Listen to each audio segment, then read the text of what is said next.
በስመ አብ ወወልድ ወመንፈስ ቅዱስ አሐዱ አምላክ አሜን። ግንቦት 3 ቀን የሚከበሩ ዓመታዊ የቅዱሳን በዓላት። ቅዱስ ያሶን ሐዋርያ። ባለንበት ዘመን አሳዛኝ ከሆኑ ነገሮች አንዱ የቅዱሳን ስማቸው ከነስራቸው መዘንጋቱ ነው። ለቅዱስ ቤተ ክርስቲያን ደግሞ ደማቸው እንዳልፈሰሰ አጥንታቸው እንዳልተከሰከሰ የሕያው አስታዋሽ አጥተው ስማቸው ተዘንግቶ ይኖራል። አንዳንድ ንፉቃን ደግሞ ከዚህ ብሶ ጭራሹን ኦርቶዶክስ ተዋሕዶ ስለ ክርስቶስ ትታ ስለ ቅዱሳኑ ብቻ ትሰብካለች ይሉናል። በእጅጉ ከሚያሳዝኑ ነገሮች አንዱ የቅዱሳን ሐዋርያት የ120 ቤተሰብ መዘንጋት ነው። ከ120 ቤተሰብ የአብዛኞቹ ስም በመዘንጋቱ ሊቃውንቱም ዝምታን በመምረጣቸው ያሶን፣ አርስጦስ፣ አፍሮዲጡ፣ ቆሮስ እያልን ከ12ቱ አርድእት ስም ስንጠራቸው ግር የሚለው አይነት ትውልድ ተፈጥሯል።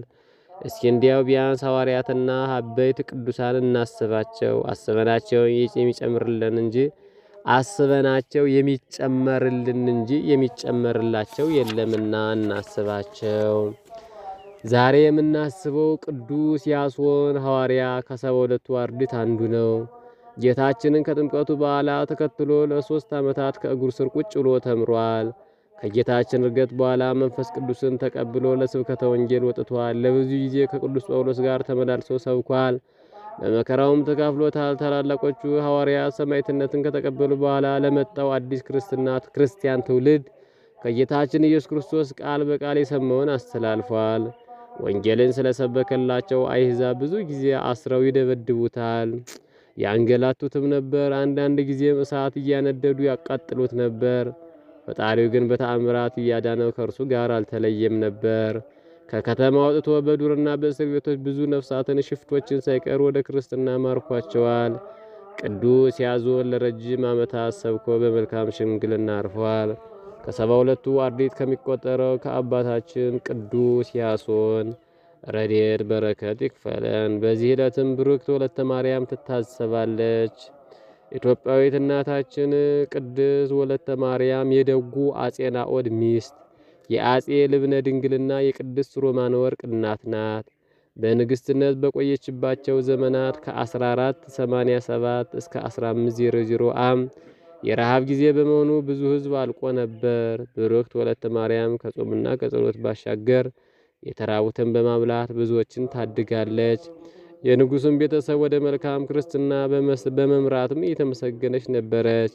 በዚህ ቀንም አርፋ ተቀብራለች። አምላከ ቅዱሳን ለሀገራችን ደጉን ዘመን ለሀገራችን ደጉን መሪ ይስጠን። በቅዱሳኑ አማላጅነት እኛንም ይማረን። ግንቦት 3 ቀን የሚታሰቡ የቅዱሳን በዓላት አባ ብሶይ ሰማዕት፣ ቅዱስ አውሳብዮስ ቀሲስ፣ ቡርክት ወለተ ማርያም የአጼ ልብነ ድንግል እናት። ሰብአውን በደስታ ተመልሰው ጌታ ሆይ አጋንንት እንኳ በስምህ ተገዝተውልናል አሉት። እንዲህም አላቸው፣ እንሆ እባቡና ጊንጡን ትረግጡ ዘንድ በጠላትም ኃይል ሁሉ ላይ ስልጣን ሰጥቻችኋለሁ። የሚጎዳችሁ ምንም የለም። ነገር ግን መናፍስት ስለተገዙላችሁ በዚህ ብቻ ደስ አይበላችሁ። ስማችሁ ግን በሰማያት ስለተጻፈ ደስ ይበላችሁ። የቅዱስ ሉቃስ ወንጌል ምዕራፍ 10 ከቁጥር 17።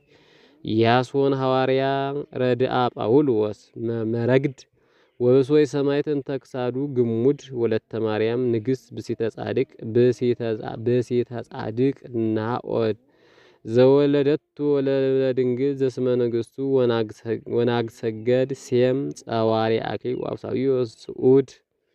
ወአውሳብዮስ ስዱድ ያሶን ሐዋርያ በሀገረ ሙላዱ ጠርሲስ ዘሰበከ ስሞ ለእግዚአ ስብሐት ክርስቶስ ወዘመሐረ ጥበበ ለለነበሩ በተጽናት ብሶይ ወሴም ወአውሳብዮስ ቀሲስ ወለተ ማርያም ንግሥት ምልዕተ ሞገስ። በስመ አብ ወወልድ ወመንፈስ ቅዱስ አሐዱ አምላክ አሜን።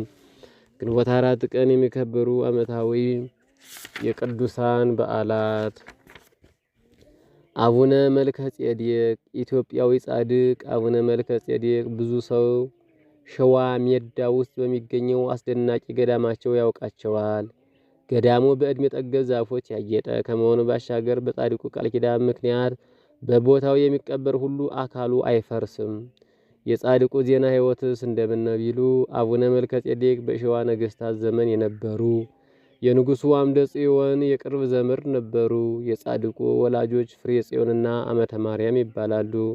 አቡነ መልከ ጼዴቅ ገና በሕፃንነታቸው ሥርዓተ መንግሥትን አጥንተው በኋላ ከመምህር ዘንድ ገብተው ብሉይ ከሐዲስ ተምረው ሲያጠናቅቁ ይህን ዓለም ናቁና ከቤተ መንግሥቱ አካባቢ ጠፍተው ወደ አቡነ አሮን መንክራዊ ዘንድ ሂደው መንኩሰዋል። ነገሩ በቤተ መንግሥት አካባቢ ሲሰማ ወላጆቹ አለቀሱ። አቡነ አሮንም ተከሰው ነበር። ነገር ግን ከእግዚአብሔር ነበርና አቡነ መልከ ጼዴቅን መልአክ እየመራ አምጥቶ አሁን ገዳማቸው ያለበት ቦታ ሜዳ ደረሳቸው። በዚያ ትንሽ በዓት ተሰርተው ለዘመናት ተጋድለዋል። ዋሻሙም ደብረ መድኃኒት ትባላለች። ጻድቁ ከጾምና ጸሎታቸው በተረፈ አርብ የጌታችን ኢየሱስ ክርስቶስ ሕማማት በማሰብ ጀርባቸውን 300 ጊዜ ይገርፉ ነበር። ደቀ መዛሙርቱንም ግረፉኝ ይሉ ነበር። አንድ ጊዜም እጃቸውንና እግራቸውን በትልልቅ ችንካሮች ቸንክረው ደማቸው ሲፈስ ተገኝቷል። በመጨረሻ አቡነ መልከ ጼዴቅ ጌታችን ኢትዮጵያን ማርልኝ ያሉት፣ ጌታችንም መለሰ በስምህ ያመኑትን በቃል ኪዳኔ የተማጸኑትን ገዳምህን የተሳለሙትንም እምርልሃለሁ አላቸው። ጻድቁም ብዙ ተአምራትን ሰርተው በዚች ቀን አርፈዋል። አቡነ አምሃ ኢየሱስም በክብር ገንዘው በበዓታቸው ውስጥ ቀብረዋቸዋል። አምላካችን እግዚአብሔር ከጻድቁ ዋጋና በረከት አይለየን። በጻድቁ ምልጃ ሀገራችን ይጠብቅልን። ከእሳቸው ጋር ታስበው የሚሉ የቅዱሳን በዓላት አባ ዮሐንስ ሊቀ ጳጳሳት፣ ቅዱስ ሶሲማ ኖዳ ሰማዕታት፣ የታላቁ ፊቅጦር ተከታዮች የነበሩ። ከእናንተ የታመመ ማንም ቢኖር የቤተ ክርስቲያን ቀሳውስትን ወደ እርሱ ይጥራ። በጌታ ስም እርሱን ዘይት ቀብተው ይጸልዩለት። እርሱን ዘይት ቀብተው ይጸልዩለት። የእምነት ጸሎት ድውይን ያድናል፣ ጌታም ያሳነሳዋል። ኃጢአትም ሰርቶ እንደሆነ ይሰረይለታል። እርስ በርሳችሁ በኃጢአታችሁ ተናዘዙ ትፈወሱም ዘንድ እያንዳንዱ ስለሌላው ይጸልይ። የጻድቅ ሰው ጸሎት በስራዋ እጅግ ኃይል ታደርጋለችና። ሰላም ለዝክረ ስምከ አመ ዝክረ ስሙ ለመድህን ዘይጥም እማር ወምነሶከር ወወይን መልከ ጼዴቅ ሐዋርያ ወገባሬ ሰናይ ካህን ሐውጾሙ ለደቂቅከ በበትረዲከ ልብን ወሃቦሙ መክፈልተከ ለአባግ ዝርዋን መልከ ጼዴቅ ዘሜዳ ካህን አምላክ ዘተብህለ እስመ ይፌውስ ሕማመ ወያጢ ቁሱለ አድሃኒ ዘአድማ ዘተክለ ሃይማኖት አክሊለ ሶሲማ ወንወዳ እንዘይገብሩ መድብለ ዘምስለ ፊቅጦር ወዮሐንስ ያሃቡኒ ሳይለ።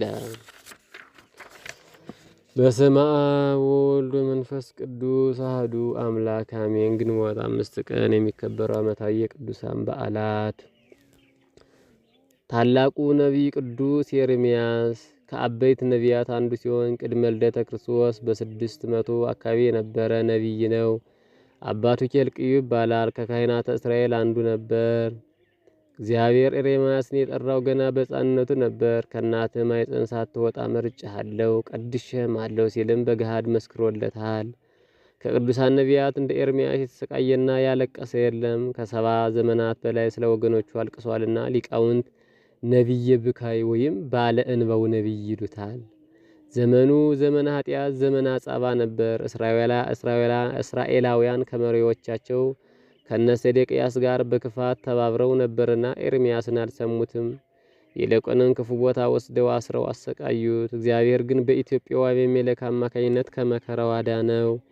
የተሰበከላቸው የንስሐ ጥሪ አልሰሙምና ስልምናሶር የሚባል የአሕዛብ ንጉሥ መጥቶ 10ሩን ነገድ ማርኮ በ722 አሶር ነነዌ ያወረዳቸው። በኋላ ደግሞ በኃይለኝነቱ የታወቀው የባቢሎን ንጉሥ ይማርካቸው ዘንድ ወደ ሁለቱ ነገር ኢየሩሳሌም ደረሰ።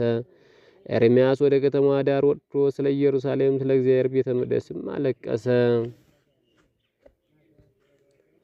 ከቤተ መቅደስ ነዋያቱ እኩሉን ለምድር አደራ ሰጣትና ሸሸገችው። ነቢዩ የተናገረው አይቀርምና ንጉሡ ናቡከደነጾር እኩሉን ገድሎ እኩሉንም ማርኮ ኢየሩሳሌምን አቃጥሎ የአሕዛብ መዘባበቻ አድርጎ በ586 ባቢሎን አወረዳቸው።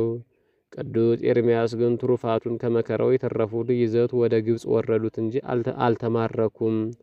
በዚያም ታምራት አድርጎ አራዊትን አጥፍቶላቸዋል። ትንሽ ቆይቶ ግን እውነተኛ አባት ነቢይ መምህር ነውና ወደ ሕዝቡ ወደ ባቢሎን ወረደ። በዚያም ትንቢትን እየተናገረ ሕዝቡን ከ70 ዓመታት በኋላ ወደ ሀገራቸው እንደሚመለሱ እያስተማራቸው በባቢሎን ቆይቷል። ያለ በደሉም በመከራቸው ተካፋይ ሆኗል። 70 ዘመን ሲፈጸም እግዚአብሔር እንደ ቃል ኪዳኑ በኤርምያስ መሪነት እስራኤል ወደ ኢየሩሳሌም ተመለሱ። አሁንም ግን ክፋታቸውን ይተዉ ዘንድ ፈቃደኞች አልነበሩምና ኤርምያስ ገሰጻቸው፣ መከራቸው። በዚህ ተበሳጭተው ግን ሊወግሩት ሲሉ ጸጋ በዝቶለት ምስጢርም ሰፍቶለት ስለ ነገረ ሥጋዌ ስለ ክርስቶስ የማዳን ሥራ አምልቶና ጉልቶ ትንቢት ተናገረ። አንዴ ልቦናቸው ታውሮ ኤርምያስ ነው ብለው ድንጋዩን በድንጋይ ሲወግሩት ውለዋል። ዘግይቶ ግን ኤርምያስ ራሱን ገለጠላቸው። ስለ እነርሱም ሲል 70 ዘመን ያለቀሰውና ምትክ የሌለው አባታችን ወግረው ገደሉት። ታላቁ ነቢይ ቅዱስ ኤርምያስ 52 ምዕራፎች ያሉት ሐረገ ትንቢት ተናግሯል፣ ጽፏል። ዜና ሕይወቱ ከራሱ የትንቢት መጽሐፍ በተጨማሪ በተረፈ ኤርምያስ፣ በመጽሐፈ ባሮክ፣ በገድለ ኤርምያስ፣ በዜና ብፁዓን፣ በመጽሐፈ ስንክሳርም ተጽፏል። ቸር እግዚአብሔር በኤርምያስ ምልጃ ሀገራችን ከጥፋት ሕዝቦቿን ከስደት ከመቅሰፍት ይሰውርልን። ኢየሩሳሌም ሆይ ነቢያትን የምትገድል ወደ እርሷ የተላኩትንም የምትወግር ዶሮ ጫጩቶቿን ከክንፎቿ በታች እንደምትሰበስብ ልጆችሽን እሰበስብ ዘንድ ስንት ጊዜ ወደድኩ፣ አልወደዳችሁምም። እነሆ ቤታችሁ የተፈታ ሆኖ ቀርቶላችኋል እላችኋለሁና በጌታ ስም የመጣ የተባረከ ነው እስክትሉ ድረስ እንግዲህ ወዲህ አታዩኝም። የማቴዎስ ወንጌል ከምዕራፍ 23 ከቁጥር 37 እስከ 39። ሰላም ለኤርምያስ ሰናየ ምክር ወቀኔ ለትሮፋነ ሕዝብ የወዋን ዘአስተጋብኦሙ አተኔ እሙንቱሰ ቀሰፍዎ ወገርዎ በውስተ ኩርጓኔ እምቅድመ ያፍልሶ ሚካኤል ከመ ይርአይ ኢይርአይ ኩርጓኔ ሐሰሶ በአንብ ለክርስቶስ መድኃኔ። ሰላም ለኤርምያስ ነቢየ ስርዓቱ ለእብን ወዲ በንጹህ ምግባር አዲ በግርማሁ መፍርህ አጋንን ተጽልመት ሰዳዲ ሶበ ወደየ ውስታዘዝ አዘቅት ሴዴቅያስ ካዲ ወሃቦ እጸ ፒላሳ ሚካኤል ነዳዲ ዘአቅረብኩ ማህሌተ አዘኪሬ አይላፈ እምለተ ጸምዱከ ዘልፈ ለላነብ ተወከፍ ዘንዴቴ መጽሐፈ እንተረሰይከ እግዚኦ ጸሪቀ መበለት ኩፈ እምለ አብኡ ቡላን ዘተርፈ ነቢያት ቅዱሳን ሐዋርያት ሰባኪያን ሰማዕታት ጻድቃን ደናግል አድዮ መነኮሳት ባርኩ ጉባኤ ዛቲ መካን እስከ አረጋዊ ልሂቅ እምነሁ ዘጻፍ ለዘጻፉ በክርታሱ ለዘጻፉን ዘይደርስ ለዛኖሩ ትርጉም በልሳን አዲስ ወለዘሰማ ቃሉ በመንፈስ በጸሎተሙ ማርያም መላእክተ ኩሉም ባይ ሰቦራ ይማረነ ኢየሱስ ክርስቶስ ወራይ መሐረነ ኢየሱስ ክርስቶስ ወይፈኑ ለነ ጸጋ መንፈስ ቅዱስ እምይእዜሰ ወእስከ ለዓለሙ እስከ ዳግም ምጽአት። ወስብሐት ለእግዚአብሔር ወለወላዲቱ ድንግል ወለመስቀሉ ክቡር አሜን።